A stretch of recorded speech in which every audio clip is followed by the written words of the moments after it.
Back in 2008, the US sent shockwaves around the globe with a housing market crisis, which sparked a worldwide recession. Now, fast forward to today, and it appears we are on the edge of yet another housing crisis, this time in China. In today's video, we break down the details of this crisis, what brought us to this point, and if this could trigger a global recession. So let's get started. In 1949, China became a communist country, and overnight the way people lived changed.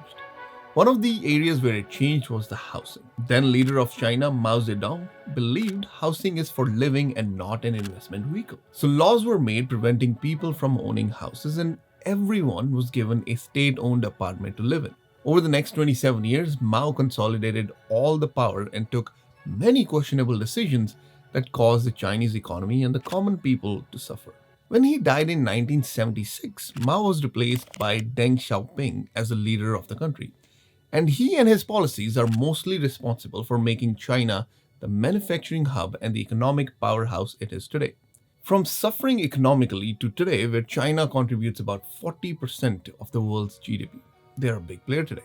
During his time in power, Deng also changed the housing policy, allowing people to own their own houses. Over the next decade, the Chinese economy starts to do better, lifting people out of poverty.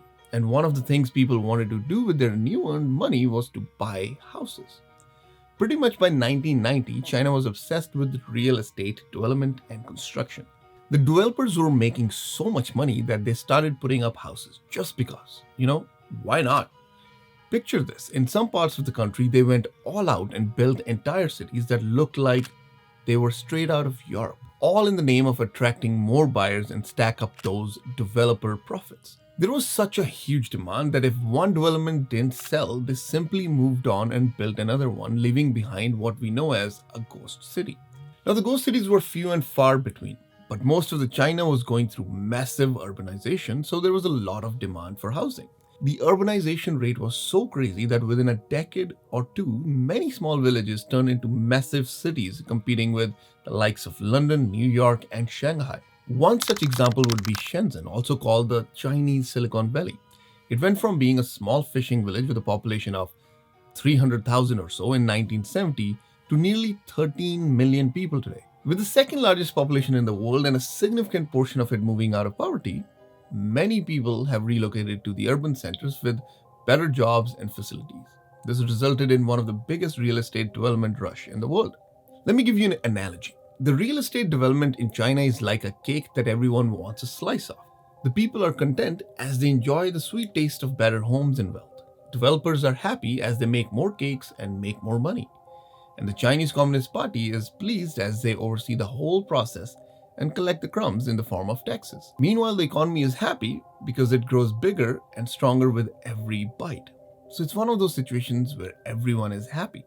So if everyone is happy, why the sudden talk about a Chinese real estate crisis leading to a global recession? To understand that, we must look at all the people that are eating the cake and their contribution to this problem. Let's start with the people or the demographics of the country. You see, right around 2010, the urbanization rate in China started to slow down, and since has continued to slow down every year. Just as fewer people are moving into the cities, the people in cities aren't having as many kids who would one day need a house. And that is all thanks to the one-child policy brought to you by none other than Deng Xiaoping, the same guy who revolutionized the Chinese economy. Now, back in 2015, the government abolished the policy. But the fact is, the Chinese are just not having a lot of babies. In the year 2022, China's total fertility rate is estimated to be around 1.18 child per woman, way lower than 2.1 needed to keep the replacement rate, which means the population is shrinking every year. Now, these demographic factors were contributing, but on their own, they weren't strong enough to slow down the bubble. After all, people still believed in housing as a steady and a stable investment for the long term. So, people kept buying houses. Some bought multiple homes to preserve their wealth. This cycle of speculation has led to a situation where only 1 in 10 houses are bought by first-time homebuyers. All of this speculation has given birth to one of the biggest housing bubbles of all time. Now let's move on to the next group of people who are eating the cake, the developers. Something you all need to understand before we dive deeper into the Chinese developers is how development business works. A developer's business has one big challenge, that is cash. You always need lots of it to pay different trades working on your project. From the blueprints to the paint job, every step needs a buttload of money. Now, most of the companies don't have a whole bunch of cash on their hands, and it won't be a good idea to dump all your money into a project and risk losing it all. So, most developers will borrow money from a bank and use it to develop a property. In case of China, borrowing money became just way too easy ever since 2008 crisis happened. You see, the government had introduced 4 trillion yuan as a stimulus package to soften the impacts of the global recession. All of this money introduced into the economy made lending and borrowing money very cheap. A lot of the developers like Evergrande would use the land they have as a collateral to get loans from the bank. Use that money to start building. As the plot of land is turning into apartments, the value of that land and the asset they hold is going up. Then use this new valuation to go back to the bank and ask for more money. Through these cycles, the developer just kept getting more and more money. Everything is fine as long as the housing prices kept going up because your assets getting bigger. Companies like Evergrande had access to so much money that the company bought a soccer club, started a bottled water company, and even got its hands in electric vehicle business. I mean, the founder of the company is believed to be running a bit of a Ponzi scheme and is currently under investigation for fraudulent activity. But a lot of the developers had access to similar level of money and they were borrowing buttloads of it. And now finally, let's talk about the third person eating the cake. That is the government, causes of all issues and fixer of some. In China, the governance is weirdly set up. There are local governments who have their own expenses like maintaining infrastructure and running civil services. The tax collection is shared between the local and the central government in Beijing, which is all cool and fine, but the amount going to the center is decided by the taxation system that was set up back in 1994. However, their expenditure is decided by lofty GDP goals that are set by the central government at the beginning of the year. Before they even make any money, they've decided how much they're going to spend, and typically how much they're going to spend is not even decided by the local government, it's actually decided by the central government. All of this mumbo jumbo means one thing: if the local governments don't have the money to meet the GDP goals, they now must find a means to earn this money. So one of the ways the local governments started making money is through acquiring land and selling it at much higher price to the developers. Further, as the developers build houses, local governments collect property taxes from these apartments. Higher the house prices, more the property tax. higher the house prices go, more the property tax they collect. In a way, incentivizing local governments to sell more land to the developers and at the same time allow the housing bubble to grow. Just Evergrande alone has a debt of about $300 billion. You can compare that with the Russian state debt of $257 billion. A company has more debt than the state of Russia. Real estate became such a big part of the economy that about 30% of the country's GDP, that is twice as much as US, was all coming from real estate development. However, things were about to change. Xi Jinping, the president at the top, saw it quite clearly that if nothing is done, the bursting of the housing bubble and the huge debt crisis could lead to an economic crash. So in August 2020, the Bank of China introduced the 3 red line policy with the idea of restricting access to debt for the developers. Now the idea of intervening is great, but I doubt the Chinese government could have picked a worse time than the August of 2020. Why, you ask? Because of the small thing called COVID. Remember how even though the urbanization and population growth had slowed, the Chinese people were still speculatively buying houses. The pandemic put a halt on all of that. All of a sudden, people were not sure if buying houses was the right move. Now, this slowdown in pre-sales and limited access to debt means a lot lower cash flow for the developers. And as we know, cash flow is king.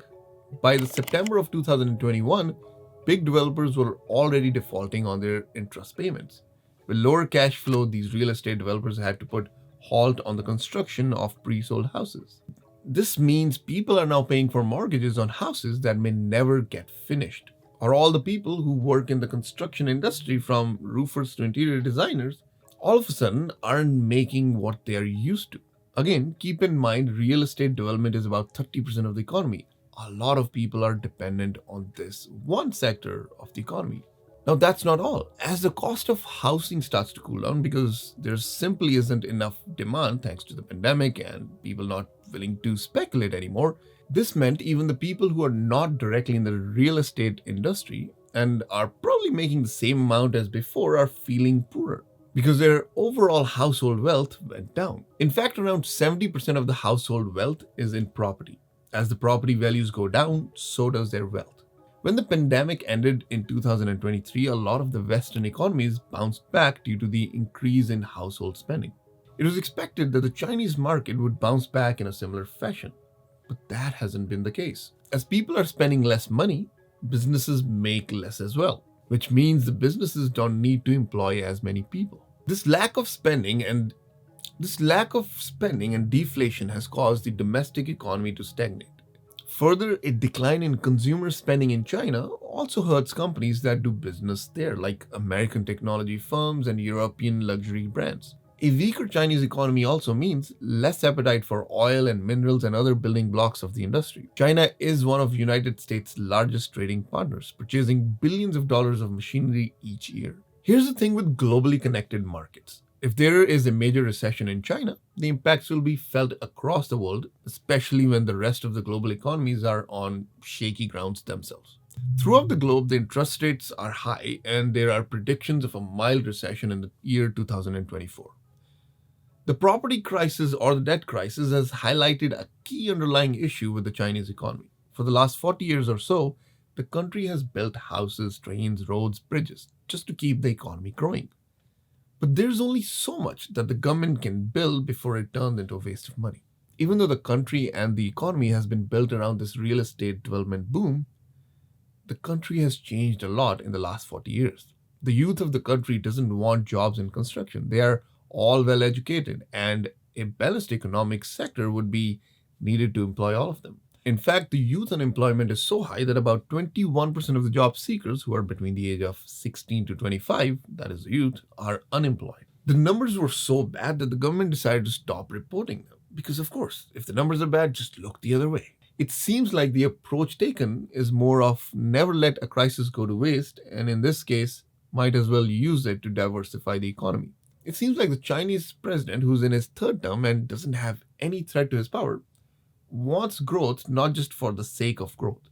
This would also explain the limited actions the government has taken towards current debt crisis and the flattering economy, which is also evident when you look at the recent boom in cutting-edge industries such as semiconductors, AI, green tech, all of the industries which would keep China competitive and less reliant on others. The Chinese government has only made a few tweaks to the economic system so far, so we'll only have to see how this goes, but it goes without saying, if China stumbles and there's an economic crisis in China, it might just trigger a global recession.